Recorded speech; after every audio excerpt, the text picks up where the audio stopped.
Okay, this is my classic round 6 game against FM Richard Britton. That's Britton. So he played C4, which threw out all my preparation. I was thinking he'd play E4. I played the French and he played D3, and I was looking at various things within that. So he's just playing like a reverse Sicilian setup, or English opening basically, but with the move E3. So we're going to see, I played a sort of as I'm going into a Leningrad Dutch, so I'm fianchettoing this bishop, and he plays E3 now, which confused me a bit. I wasn't totally sure about this position. I played a cautious knight C6 and now E5. He just plays actually D3. I was thinking maybe he's going to try and play D4 and try and encourage E4 so he gets this F4 square for the knight, like after H4, knight F4. But he just plays D3, and his plan is just, rook B1 and B4, B5, gaining a bit of space on the queen side. Or so I thought, but actually there was a surprise waiting for me now. I played knight E7, and actually instead of B4, he played actually just the move B3. So this is like a mysterious rook move. It's gone away from the diagonal. That's one tactical point. There's still the flexibility for B4 later, maybe at that more appropriate moment. And also, there's now the resource bishop A3, which I completely forgot about. I played D5, and I think white claims a small advantage now after bishop A3. So I play now, because of the undermining of D5, I played D4, which is a bit increases white's advantage. Although I thought at the time that this might be a passive pawn structure for white. I thought actually, maybe knight B5 was possible, but he seemed to feel it was losing a piece. I'm not sure. He thought C6. Maybe he's right. Takes. Apparently Rybka likes black here after rook E8. I suppose now, if castles, there's now C5, and E2 is going to drop. So queen takes E2 seems possible here, with advantage to black. So knight C7 gets a bit messy, but black ends up with an advantage. So anyway, back to knight A4. So I played knight H5. Played F4, so he shut down my light squared bishop, making sure I can't play F4. So I play rook E8, and I'm eyeing E3, but still I had some illusions. I don't know that I was okay. In fact, Rybka thinks it's about equal here, or even slight advantage to black.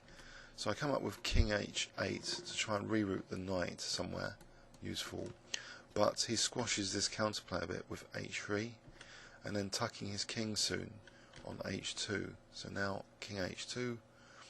This was just a move to get away from the bishop. Sort of against knight C5, I can also consider B6 now and C5 to try and strengthen this pawn.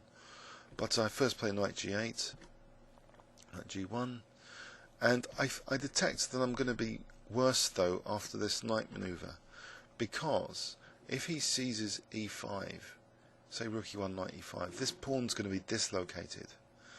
And later he'll play like bishop B2, for example.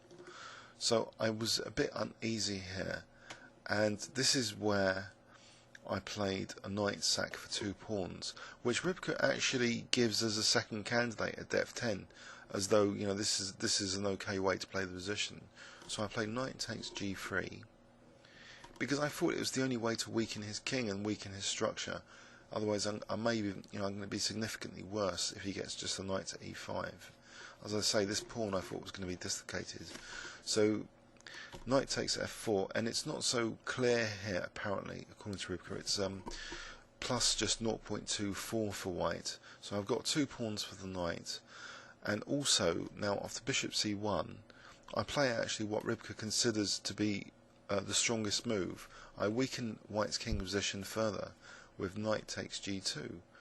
So a bit Fischer-esque when Fischer got the light square bishop in a classic game, and then the diagonal became very powerful. Because remember, this bishop was bad, but now if it can take over this diagonal, this is very dangerous for the white king. But I play totally the wrong move. I think I managed to really mess this position up. To keep white's advantage minimal, Ribke recommends like Queen D6, and then just slowly B6 and Bishop B7. But no, I played B5, and I allow Knight C5, and so this bishop remains dead, basically. Funny enough, though, it's still okay. The evaluation starts to creep up now at depth 10, but it wasn't as bad as I would have imagined. So B4 here to protect the knight. H6, a bit of a loose thing move. Perhaps the move A5 is much better. So what could happen after A5? Something like this. Maybe taking on C4, taking on B4, and now F4. And miraculously, okay, the bishop problem is not as bad. It can come to F5. And, believe it or not, here, Ribke gives it as equal. Almost, the position is equal. Okay, it's changing its mind now to be slightly better for white. But anyway, it's a murky position. It's difficult even for an engine to assess this knight versus two pawns and this light square bishop. If that's coming to life, then it's difficult. So let's go back to the game though. In the game, I played H6, which is not so hot. White's got a big advantage again, in theory. But he doesn't play the best continuation now. He should perhaps have just played Queen E2 or taking on B5. He plays H4, and this is what he considered blunder, and it does show a big evaluation drop. So the reason is this light square bishop becomes alive now after F4. I can play Bishop G4, very nasty pin, and all of a sudden I'm starting to build up pressure after takes. I play Bishop F5 first, so Rook B3, Rook Be8, and his best shot, I think, according to Ribke, is just taking the rook with a big advantage to white. But he didn't see anything clear, I didn't see anything that clear. Let's have a quick look. What was the clear continuation? So here, because the rooks don't seem that coordinated. Oh, Rook A3. Yes. So that changes the picture a bit. Rook A3. And white would be much better. But he didn't play that, thankfully. So a bit of a bluff on my part, you know. Is he going to let me play, for example, Rook E3, which looks really attractive, and which is what I played. So a second exchange sack. And after this, the evaluation jumps dramatically to black. Black has a clear advantage now, because, you know, these pawns in this F file, it's really, really dangerous for not only white's king, but also the queen. So Rook B2 and now Bishop G4. And now I'm putting on real pressure on the black king side. And I reroute my queen now. So Queen F6, Queen F5, with a constant threat of Bishop takes F3 and Queen G4. Bishop D2. And now I to gain a bit towards the time control, to get to move 40 up, I slip in A5, A3, which is a bit loose thing, and maybe even Rook takes A3 is a very good move. But I consider also just Bishop F6 now, to have this threat of Bishop takes Queen G4 without King F2, because then Bishop takes Bishop H4. So maybe he must take on E3 now, but he didn't. He played Knight G5, and white's position explodes here.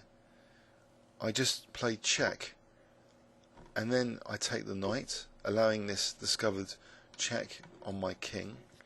However, I return that with a check.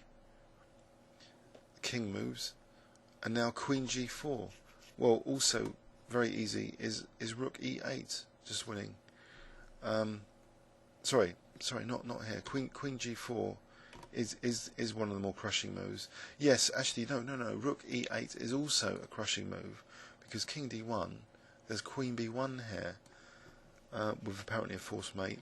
But this was what I calculated, very clean cut. Queen G4, just winning material, because now, if Rook F3, I just play this check, and the king moves, and I'm going to take on F3. For example, King D1, I just take on F3. So basically, I'd finally got to his king position, and you know, it doesn't seem, checking with Ribke, that it was as unsound as we kind of envisaged after the knight for two pawns. Maybe, you know, it was a dangerous sacrifice, which weakened the white king significantly, but the follow-up was a critical. It just h4 I think really didn't help white's position though, to try and soak up the pressure. So that's why his king was crushed in this game. So that was an FM. I was very pleased to beat an FM here. Please leave any comments or questions on YouTube. Thanks very much.